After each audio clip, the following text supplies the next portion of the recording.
1514-cü il avqustun 23-də tərəflər qarşılaşırlar.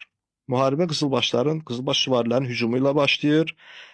Lakin Osmanlı ordusunun atəş gücü istər odlu silahlardan, tüfəng və toplardan olsun, istərsə də silahlı qüvvəsi daha üstün olduğu üçün Qızılbaş ordusu burada ağır bir məğlubiyyətə uğrayır. Pərən-pərən düşür. O məşhur komandanları, hansı ki əhaliyə, dinc əhaliyə qanlı divan tutanlar burada öldürülürlər. İsmail özü isə ordusunun məğlub olduğunu görür, taxtını, xəzinəsini və hətta arvadını da döyüş meydanında qoyaraq qaçır. Amma hara qaçır? Paytaxt Təbrizə getmir. Diqqət edin. Baxmayaraq ki, hərəmi, digər xanımları, ailəsi Təbrizə idi, Təbrizə getmir. Həmədana qaçır. Həmədan ətrafındakı dağlıq bölgələrdə, mağaralarda gizlənir. Və sağ olduğu haqqında da xəbər də göndərmir ki, axtararlar deyə. Və Yavuz Səlim Osmanlı ordusu Təbrizə gəlir. Təbriz əhalisi çox sevinclə qarşılayır Osmanlı ordusu. Şəhərə daxil olurlar. Buradakı hərəmi də Osmanlı dövlətinin əlinə keçir. Çaldıran döyüşündə xanımlarından Bəhruzə xanım adlı bir qadın əsir düşür. Onun Təbriz və Azərbaycanın digər şəhərlərində müsəlman qadınların namuslarına necə ki təcavüz eləmişdi Qızılbaşlar. Bunun cavabı olaraq onun xanımı belə deyək də əsir olaraq, cari olaraq götürülür və Yavuz Sultan Səlim onu qazi əskər rütbəsi daşıyan bir dövlət məmuruna ərə verir. Amma uzun müddət qalmır, çünki qış yaxınlaşırdı artıq və Osmanlı ordusu Təbrizdən geri çəkilir, geri qayıdır. Onlar qayıdan kimi İsmail ortaya çıxır və sağ olduğunu elan eləyir və ətrafına yenidən öz ordusunu, adamlarını toparlamağa çalışır. Lakin bundan sonraki dövrü biz İsmailin ağır bir depressiya, həm fiziki, həm mənəvi, psixoloji baxımdan çöküş dövrü yaşadığını görürük. Özünü içkiyə verir və içki səbəbindən də gənc sayılacaq bir yaşda, 30-dan bir qədər yuxarı idi yaşı. Ehtimal ki, qaraciyər sirozu olar, çünki içki ona səbəb olur. Ölür. 1524-cü ildə İsmail Səfəvi ölür. 1520-ci ildə də Yavuz I Səlim dünyasını dəyişir. Allah ona rəhmət eləsin. Onun yerinə oğlu 1-ci Süleyman, Qanuni 1-ci Süleyman keçir. Şah İsmailin yerinə isə oğlu 1-ci Təhmasib keçir. Bu iki hökmdarın hər ikisinin hakimiyyəti kifayət qədər uzundur.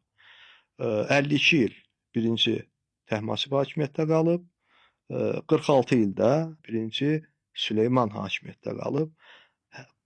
Bu dövr, yəni Süleyman və 1-ci Təhmasibin dövrü Səfəvilərlə Osmanlılar arasında qızğın müharibələrin davam etdiyi bir dövrdür. 1-ci Süleyman dəfələrlə, bir neçə dəfə şərq səfərləri, məşhur 1-ci Süleymanın şərq səfərləri var, Naxçıvan səfəri var, Azərbaycan səfəri var və Azərbaycan üzərinə yürüş eləyərək Qızılbaş dövlətini, Səfəvi dövlətini bitirməyə çalışır. Amma Avropada da bu dövrdə, Avropa cəbhəsində də müharibə eləmək məcburiyyətində idi. Balkanlarda Osmanlı dövləti, buna görə də iki cəbhədə vuruşmaq çox xeyli çətin idi. Və bunu fürsət bilən Səfəvilərin biz bu dövrdə Avropanın xristiyan, xaçlı, səlibçi dövlətləri ilə Osmanlı dövlətinə qarşı yaxın, sıx bir münasibət qurduğunu görürük. Bu, həm Şah 1-ci Təhmasibin dövründə belə idi və xüsusən də Şah Abbasın dövründə biz bunu görürük. Amma Şah Abbasın dövrünə keçməmişdən əvvəl bir mühüm məsələ var, onu qeyd eləmək istəyirəm. Bu da Şah 2-ci İsmail. Maraqlı bir şəkildə Təhmasib, 1-ci Təhmasib oğlu İsmail Mirzəyə qəzəblənir, şahzadə. Bu qəzəblənmənin səbəbi dəqiq bilinmir. Mənbələrdəki məlumat, dəqiq bir məlumat yoxdur. Lakin 1556-cı ildə şahzadə İsmail Mirzənin atası 1-ci Təhmasib tərəfindən Qəhqəhə qalasında həbsə salındığını görürük və 19 illik bir həbs müddəti burada çəkir İsmail Mirzə. Və hətta 1-ci Təhmasib artıq xəstələnib öləcəyini anlayanda onu öldürtmək istəyir. Amma bacısının Pərixan xatunun köməyi ilə ölümdən qurtulur Şahzadə İsmail Mirzə və onun varis, baxmayaraq ki, varis idi, varislikdən də məhrum edir onu. Hakimiyyətə Heydər Mirzə, başqa bir qadından olan Heydər Mirzə adlı bir şəxs qalmır, bir neçə ay hakimiyyətdə qala bilir. Çünki yaxın adamları İsmail Mirzəni həbsdən çıxarıb gətirib taxta oturdular. Çünki taxtın əsl varisi o idi. Cəmi bir il hakimiyyətdə davam edir. Onun tarixi qaynaqlarda, məsələn, Həsən bəy Rumlunun Əhsən-ü Təvarix adlı əsərində biz maraqlı məlumatlar oxuyuruq bu İkinci İsmail Şah, İkinci İsmailin hakimiyyəti dövrü haqqında. Yazır ki, mənbə, İkinci İsmail öz ətrafındakı, yaxınındakı Şia alimlərinə bəzi suallar verirdi ki, Qurani Kərimdə təthir ayələri haqqında, təthir ayələri nazil olan Peyğəmbərin zövcəsinə Ayşə radiyallahu anhaya söymək, təhqir eləmək, alçatmaq necə dərəcədə doğrudur? Məyər Peyğəmbər onu boşamışdı mı? Yox. Peyğəmbər onunla vəfat eləyənə qədər evli qalmışdı. Evet. Hətta vəfat eləyəndə də Peyğəmbərin başı onun dizinin üstündə idi. Evet. Onun evində vəfat eləyib. Peyğəmbərin qayğısına qalan, xidmətində duran bir qadına söymək, Peyğəmbərin faktiki olaraq namusuna təhqir eləmək, Peyğəmbərin özünü təhqir eləmək deyilmi kimi suallar verir Şia alimlərinə. Və bunlar da buna belə deyək də ötəri cavablarla cavab verməyə çalışırlar. Baxmayaraq ki, onun bu sözlərindən narazılıq var. Artıq şahdan bir narazılıq başlayır. Lakin şah bu kimi məsələləri təkrar 2-ci İsmail dilə gətirə-gətirə bu lənətlənmə ənənəsini ləğv elətdirir.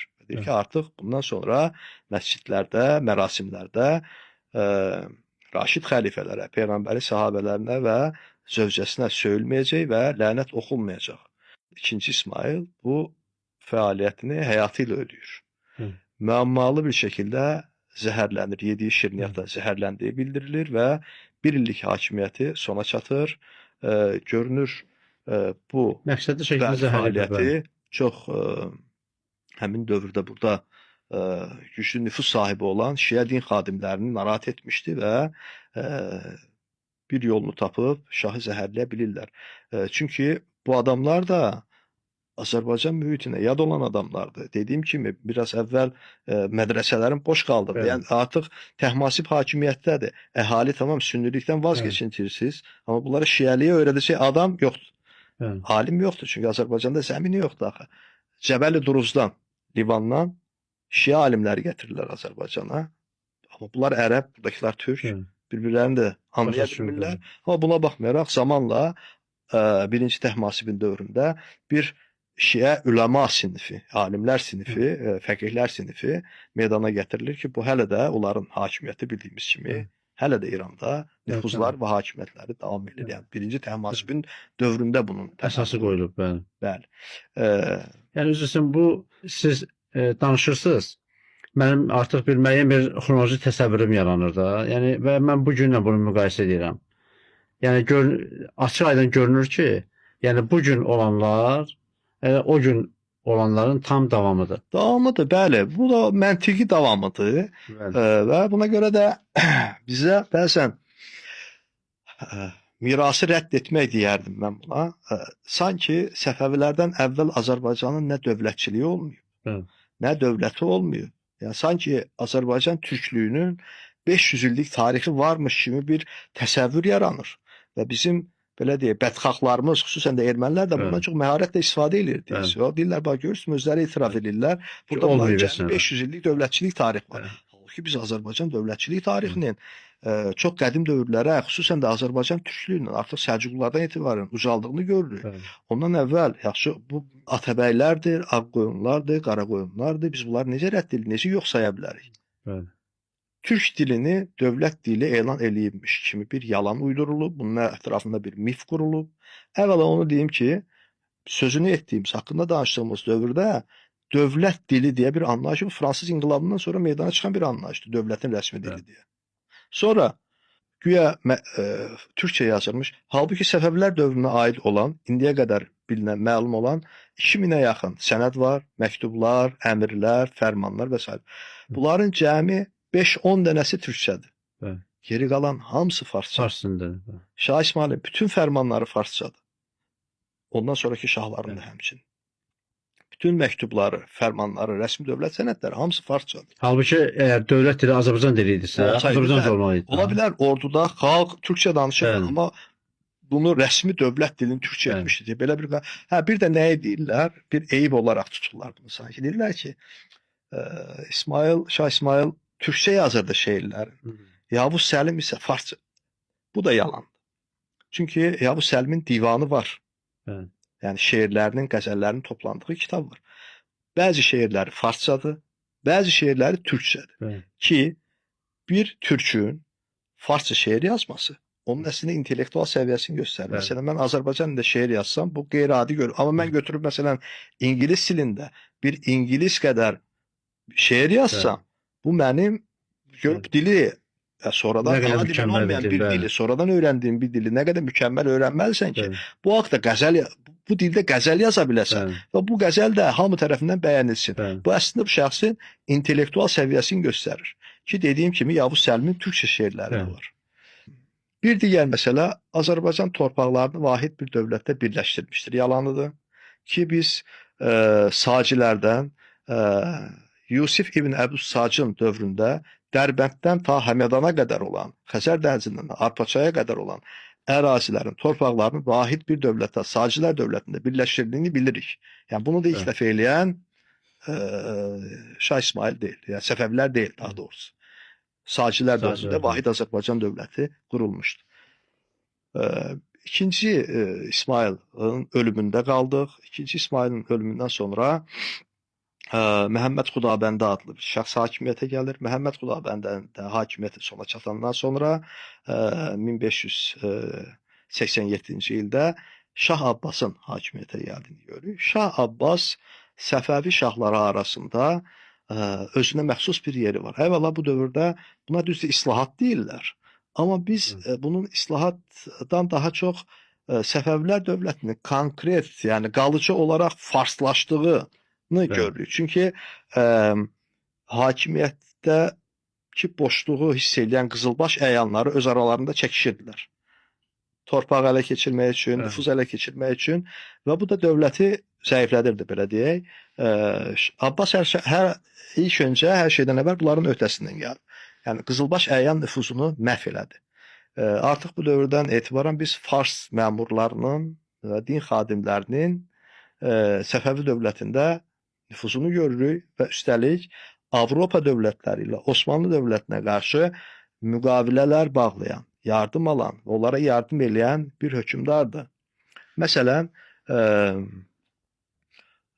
Şah Abbas, məsələn, biz onu dediyim ki, akademik Yaqub Mahmudovun bir əsəri var. Взаимные отношения государств Ağqoyunlu Səfəvidov с западноевропейскими странами. Ağqoyunlu və Səfəvi dövlətlərinin Qərbi Avropa dövlətləri ilə qarşılıqlı əlaqəsi deyə bir əsəri var. Bu əsərdə Şah Abbasın biz Roma papası ilə, İspan kralı 3-cü Filiplə və Alman kralı 2-ci Rudolfla məktublaşmaları var. Hətta onun bir səfiri var. Xacə Səfər adlı bir erməni səfiri də var. Azərbaycanlı səfirləri də var. Avropa dövlətlərinə göndərilir, məktublaşmaları var. Mən sizin müttəfiqlik tələblərinizi yerinə yetirdim. Osmanlılara belə hücum elədim, belə qalanları onlardan aldım. Amma siz niyə görə vaxtında hücum eləmədiniz və s. deyə məktublaşmaları var ki, bu da onu göstərir ki, bunların yaxın əlaqələri var idi. Hətta belə maraqlı bir məqam var orada. Alman kralı 2-ci Rudolfun Osmanlılarla müqavilə, sülh müqaviləsi bağladığı o qədər pis təsir edir ki, Şah Abbasa. Şah Abbas öz otağında Rudolfun portretini asıbmış, götürüb onu yerə atır, yəni otaqdan çıxartdırır. Yəni heyranlıq bu dərəcədəymiş. Yəni başqa bir ölkə kralını öz otağından portretini asma dərəcəsində bir heyranlıq var idi. Roma papasına yazdığı bir məktubda isə onun istəklərini soruşur. Yəni buradakı mən sizin xristian keşişləriniz üçün yaşayış yerləri, yaxşı yaşayış yerləri təmin eləmişəm. Əgər başqa tələbləriniz də varsa bildirin. Kimi görmək istəyirsinizsə erməni kilsəsinin başında o ada şəxsi mənə yazın. Mən onu Eçmiyalciyinə göndərim, yəni 3 kilsəyə göndərim. Burada sizin istədiyiniz adam erməni kilsəsinə rəhbərlik eləsin. Onun bir köçürmə siyasəti də var. Ermənilər İsfahana köçürür. Burada dövlət hesabına. Onlar üçün yaşayış məhəlləsi tikir, maddi yardım edir və s. Yəni ermənilərin 1-ci Abbasın dövründə Səfəvilər dövlətində həm iqtisadi, ticari gücə, həm də siyasi nüfuza artıq biz malik olduğunu görürük. Səfəvilər dövlətinin biz coğrafi kəşflər nəticəsində məlum olduğu kimi sadəcə Səfəvilər dövləti deyil, Osmanlı dövləti də əslində beynəlxalq ticarət yollarından məhrum olmuşlar. Çünki beynəlxalq ticarət yolları dəyişmişdi coğrafi kəşflərlə və tarixi İpək yolu öz əhəmiyyətini qismən itirməyə başlamışdı. Biz bununla əlaqədar olaraq Səfəvilər dövlətinin iqtisadi cəhətdən və bunun paralelində siyasi cəhətdən bir tənəzzülünə şahid oluruq və beləcə Səfəvilər dövləti 18-ci əsrin birinci yarısında tarixin belə deyək səhifələrinə qovuşur və Nadir Şah Əfşarın belə deyək son həlledici zərbəsi ilə biz Səfəvilər dövlətinin sona çatdığını və Əfşarilər dövlətinin onun yerində qurulduğunu görürük. Nurəm, çox sağ olun. Təşəkkür edirəm. Allah razı olsun. Çox maraqlı, dəyərli mövzulara toxunduq. Mən heç bilmədim vaxt hardan gəldi, getdi. Həqiqətən də çox maraqlı, dəyərli məlumatlardır və dəyərli izləyicilər, sizə təşəkkür edirik ki, axıra qədər, sona qədər bizi izlədiniz və siz də bizim videolarımızı bəyənməyi, paylaşmağı, kanalımıza abunə olmağı unutmayın. Allah sizi qorusun, Allah sizi hifz eləsin və bizi hər zaman xeyir işlərə müvəffəq etsin. Nurəm, sizə də təşəkkür edirəm. Bir daha həm öz adımdan, həm izləyicilərimiz adından təşəkkür edirəm ki, əziyyət çəkib gəlmişsiniz. Çox sağ olun. Allah razı olsun. Təşəkkür edirəm.